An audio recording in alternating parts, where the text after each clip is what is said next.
Hello there and a warm welcome back to ANN7 Prime. It's gone 7 p.m. Thank you for joining us. The South African Reserve Bank is meeting the major banks over the issues that are currently plaguing auditing firm KPMG. The meeting will reportedly focus on everything from potential job losses, perceived risks and the interpretation of auditing regulations.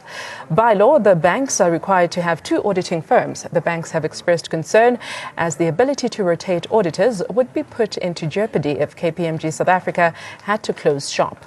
KPMG is the joint auditor of four of SA's largest banks and it is currently employing over 3,500 people. Earlier, the auditing firm had apologized unreservedly for the release of the SARS Rogue Unit report. The Revenue Collectors Management has since threatened legal action over the firm's withdrawal of the report. Now, as KPMG's saga unfolds, there seems to be some similarities in the way that Bell Pottinger, the saga, was approached. The first similarity is that both companies fired executives working on the Gupta family-related accounts. Both were targeted despite no proof of criminality or irregularity being found in their dealings with the Gupta businesses.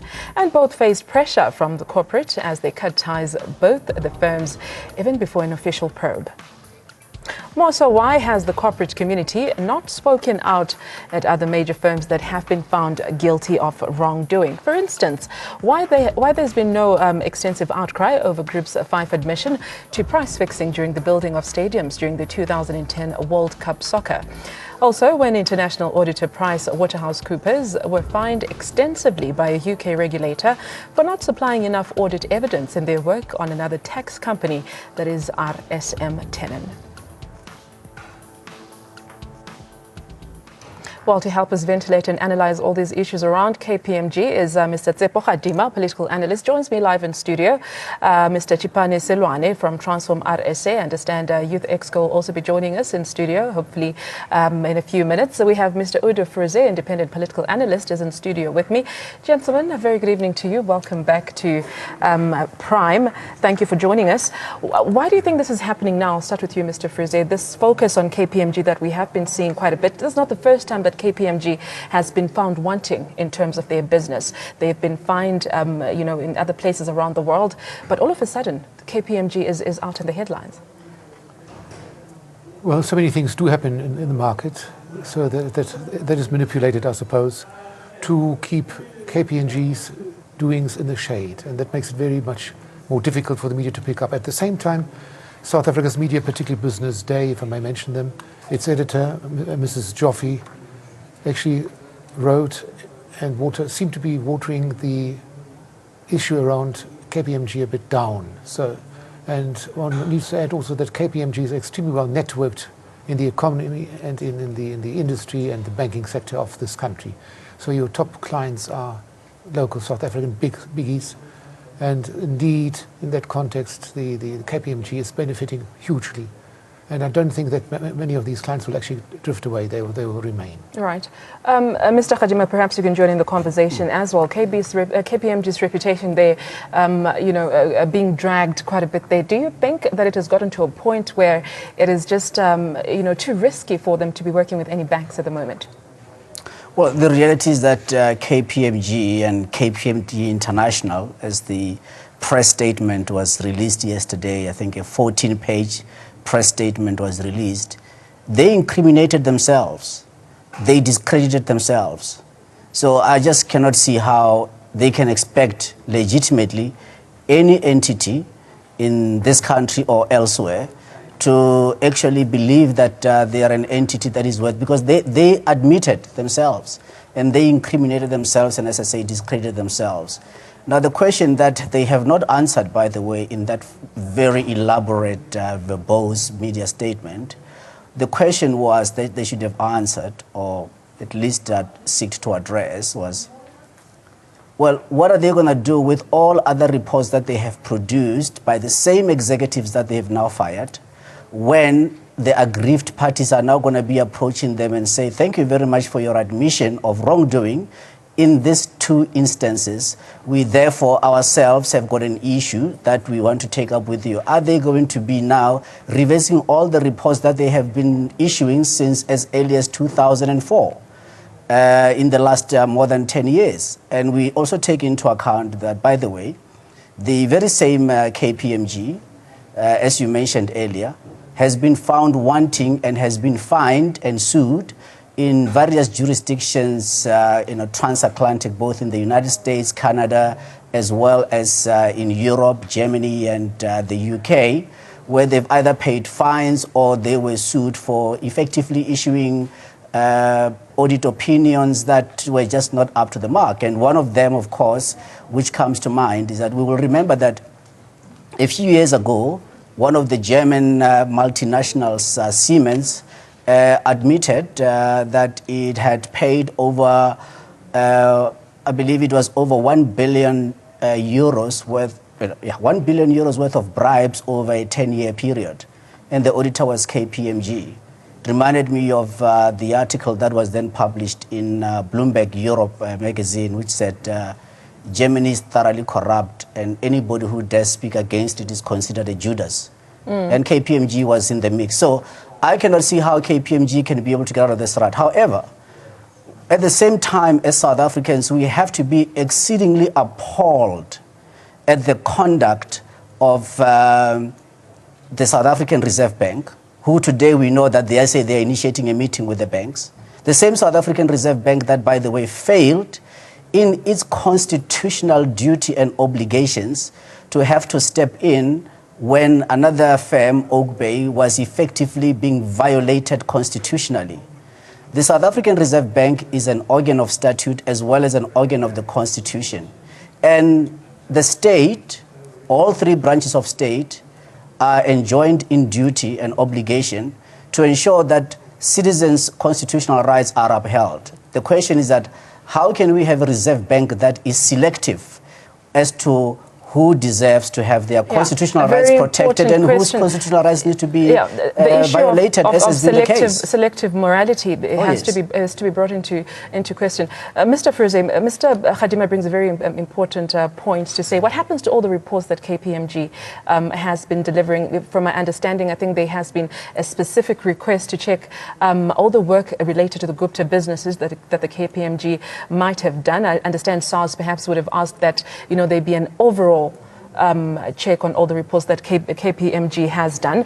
Do you think that perhaps the Gupta link could be rubbing off on what we're seeing happening to KPMG, this corporate gang up that we're seeing, so to speak? Some corporate hooliganism, one can call it as well. You see, allegedly KPMG was part of Brett Kebble's fraud of taking on something like 26 billion rand within 10 days during the lifetimes of Brett Kebble. To this day, the minority shareholders wanting their money back. To this day, they've failed. They've been trying to sue people like Stephen Kosseff from Investec Bank and KPMG and Ellen Gray, but nothing much has come of it. What I find interesting that the state has never followed through and took those very same institutions also on for that kind of fraud. Fraud 26 billion in 10 days is a huge fraud. And then also there's Stephen Goodman's son's book on the internal happenings within the Reserve Bank of South Africa.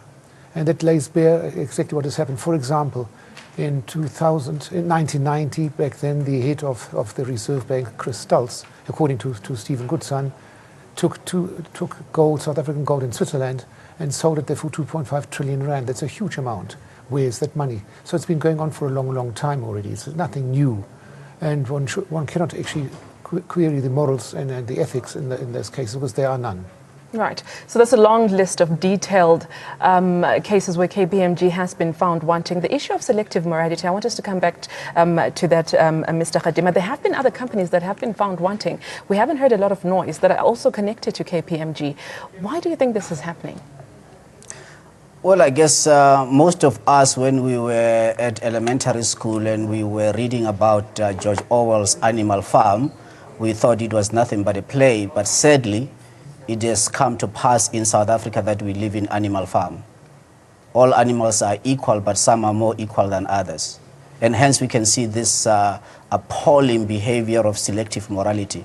But there is nothing as worse as you can have the courts, the state, entities that would preside over the violation of constitutional rights of citizens and also be selective when it comes to, if we are to deal with it, we've got a criminal justice system. In order for the integrity of the criminal justice system to be protected, in order for the code of conduct and ethics of the various professional bodies to be protected, we therefore need to be impartial and we need to act consistently at all material times. That is certainly not happening. So if anything, I think observing this appalling behavior, we are calling upon those that are responsible, and in this case, the governor of the Reserve Bank, to really act in a manner as so required by the Constitution. Yeah, but what do you make of the reaction that we've seen from the banks with regards to KPMG?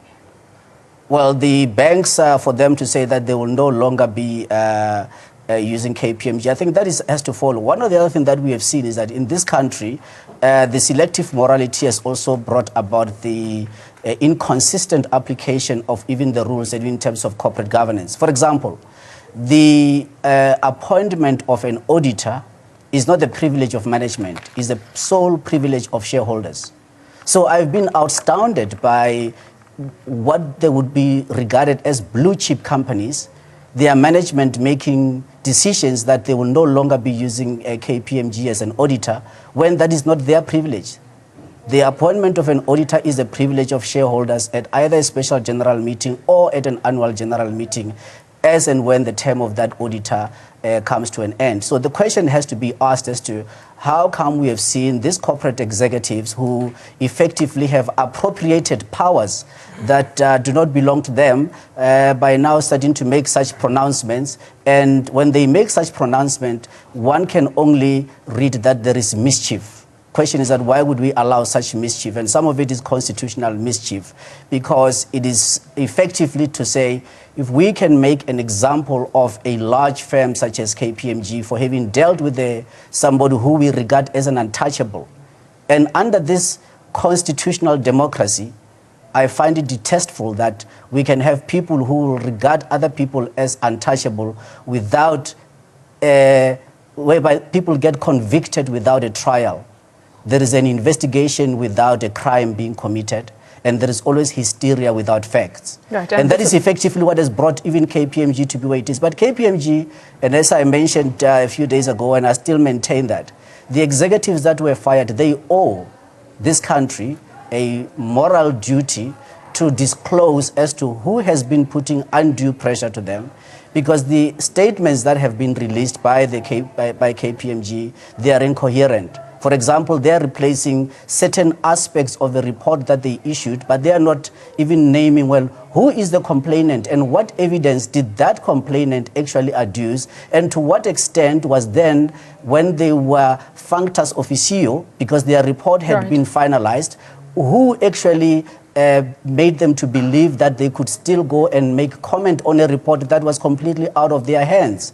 So those are some of the things that we need to look at. But if anything, also, we have to address as a country the conflict of interest that exists in terms of audit firms that have over period have been extending their scope of work and services to include exceedingly lucrative consultancy work. We have to ask a question. Yeah, and the issue of banks, I'll come to you, Mr. Fruzo, saying that the law requires for them to have two auditors, and KPMG having played a big role in that. And it being out of the picture will perhaps put the banks in some kind of a precarious position. But how would then that change the dynamics of the auditors within banks and this independence that they seem to enjoy? Well, the independence of the banks has been protected now by the FICA laws. It has actually emphasized the protection of banks, particularly the cartel of commercial banks, for the broad masses of this country. We should never forget that South Africa has an exclusive oligopolistic warehouse and rent-seeking economy based on structured poverty. So morals were never ever an issue for any of those financial institutions at all. Right. And there's a very good book one can actually read up on that one, The New Confessions of the Economic Hitman. And you can see what they really do, and it's very well researched. Been going. He was himself the author himself. Mr. Perkins was an economic hitman, and he writes, "Economic hitmen are highly paid professionals who cheat countries around the globe out of trillions of dollars. Trillions of dollars. Their tools include fraudulent financial reports, rigged elections, payoffs, extortion, sex, and murder." It sounds like a terrible story, but it's true. It's reality. It's reality. This is what's happening according to their conspiracy. Perception. It's not a Yes, conspiracy. Look, I mean, on the issue of rotation, in fact, the concern by South African Reserve Bank is unwarranted. If anything, it is an antithesis to that which we need. That is transformation and black economic empowerment to become a reality, and more so in the auditing and consulting space. If anyone is an accountant who is a CA, SO qualified and carrying that title, and the independent regulatory body for accountants has approved such a firm, there should be absolutely no reason why we worry. So if anything, this would have brought about an opportunity in terms of auditor rotation. That is very key, because it can bring about that which we need the most. First and foremost, that no one auditor should become far too comfortable with their client, and that rotation is necessary for us to be able to bring about the radical transformation which is so much needed. We cannot live in a country whereby we've got now this sort of a major 4 or 5 auditing firms, and then the buck stops with them. And that in was a going to be country my as big next as this question. one. In the spirit of transformation, without KPMG, is there no other auditing firm that can come into place? There was an opportunity to be able to this? establish that, because we don't have people who have been disqualified from practicing as chartered accountants. So the question therefore is asked, well, where is this concern that, and where does it emanate from? But also interesting, by the way, I was observing when I was reading that long statement by KPMG, where they say that the former CEO, Mr. Rabujani Moses Khosana, together with his executive, should never have attended the Gupta wedding, even though they did not breach the code of conduct or the rules within the corporation. But what is astonishing is that how is it possible that to this hour, KPMG has not given a directive to all its employees up to a particular rank in terms of the lowest to the highest, that they are never to accept gratuity or any form of a gift or even an invitation either to a golf day or to a rugby match or to anything of that nature in order to be able to do that. And this example that I'm citing, by the way, that they should have forbidden that. And it's high time that they must forbid any of their executives ever having to attend any of those things. If you look at a media organization, Bloomberg, for example, internationally, and I've had the great privilege of being able to work with them. If you go out with a journalist from Bloomberg to do a story or where they're interviewing you, they will never even allow you, as the guest who's being interviewed, to pay for a cup of coffee. Right, and this goes with the perception that comes with that association. Yes. But it goes back to what we've been talking about, the similarities also between Bell Pottinger and what is happening to KPMG, when you see clients starting to pull back without having been anything that has been proven in a court of law. We seem to be having quite a bit of that here in South Africa, where companies are judged before there has been anything that has been proven. What do you make of the similarities of the two, Mr. Frise? Indeed, it's also the timing before the ANC's conference in December this year. Many of these things will come up in order to prove also the ruling party as fraudulent and incompetent, undermining the reputation of the government. And with all due respect to the Treasury, they should be held responsible too, particularly in the cases mentioned like KPMG, like cable case and so forth, where there's enough evidence to show what to do, and they just don't pick up on it. And that is something that needs to be addressed as well. Now, Pottinger sits in London, not in South Africa, so it's difficult to maybe they should have had a team there to investigate them thoroughly. But then I'm sure they knew that for a long time already that these things are happening. So by knowing that they actually conspire to be with them, they're not against them.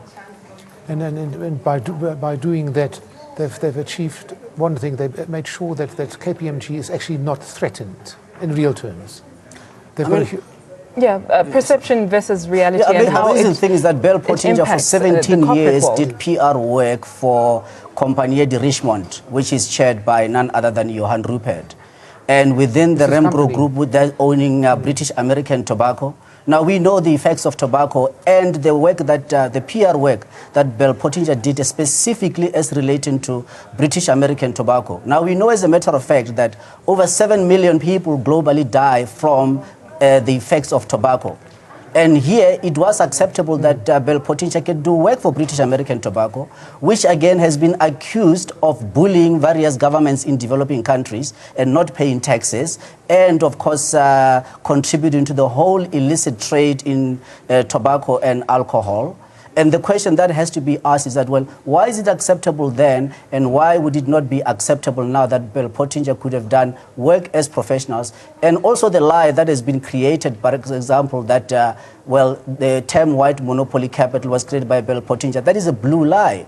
We have been dealing with that for a long time, and most of us who grew up in this country, we know that as a matter of fact, and we live with it. And the unfortunate thing is that even that white monopoly is the minority within the white community.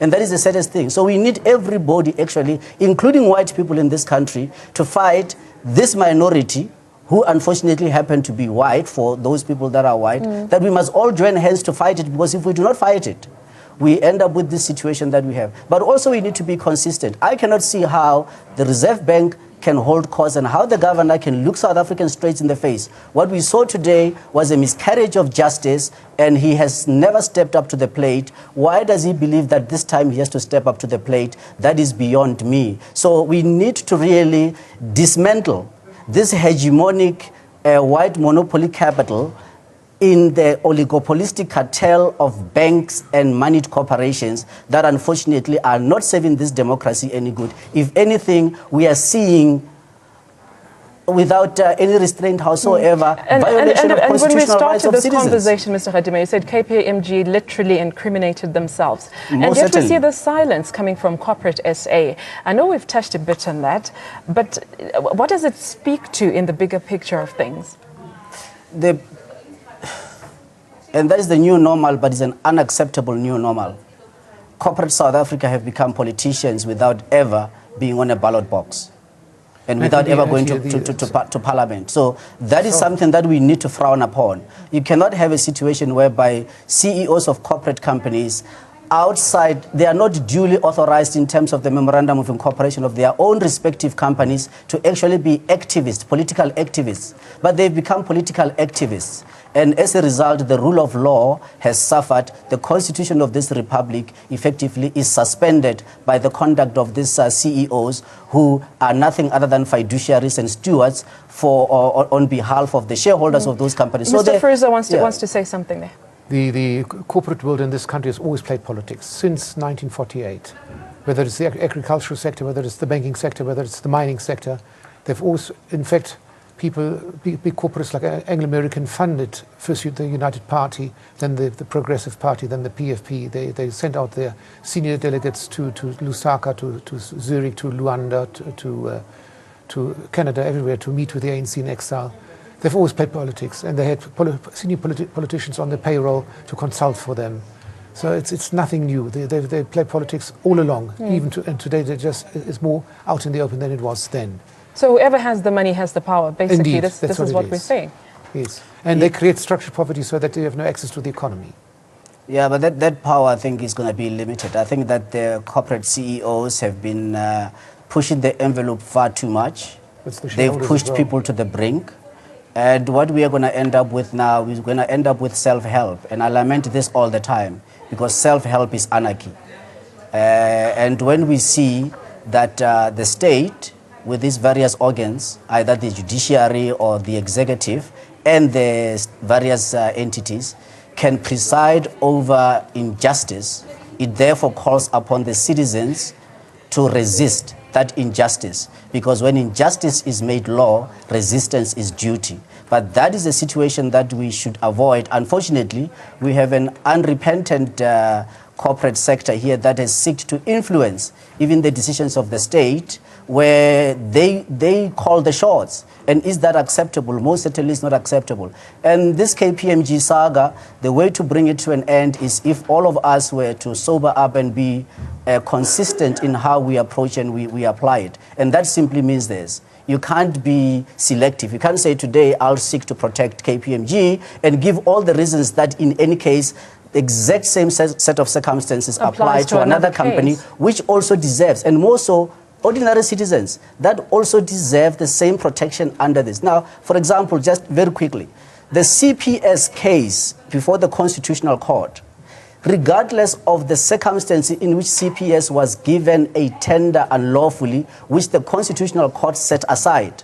But the Constitutional Court very clearly recognized their duty and obligation under the Constitution, where they then had to protect the constitutional rights of the 17 or so million grant recipients and ensure that even though the tender itself or the contract was unlawful, but the CPS company then became a quasi-organ of state with constitutional obligations to have to continue to pay out those grants in order for the 17 million recipients' constitutional rights to be protected. How is it this case not acceptable, and why is it not something that should have moved anyone who believes in this constitution to realize that that is the duty that they have? And those are some of the questions we're asking tonight. Selective morality, as we're discussing South African Reserve Bank having to meet with banks over the KPMG saga. Well, thank you, our viewers at home, for watching the program. A huge thank you to my guests in studio as well, Mr. Tsepo Gadima, political analyst, and Mr. Auditor, independent political analyst. It's time for another very short break. This is ANN 7 Prime. Do stay with us. We'll be back in a moment.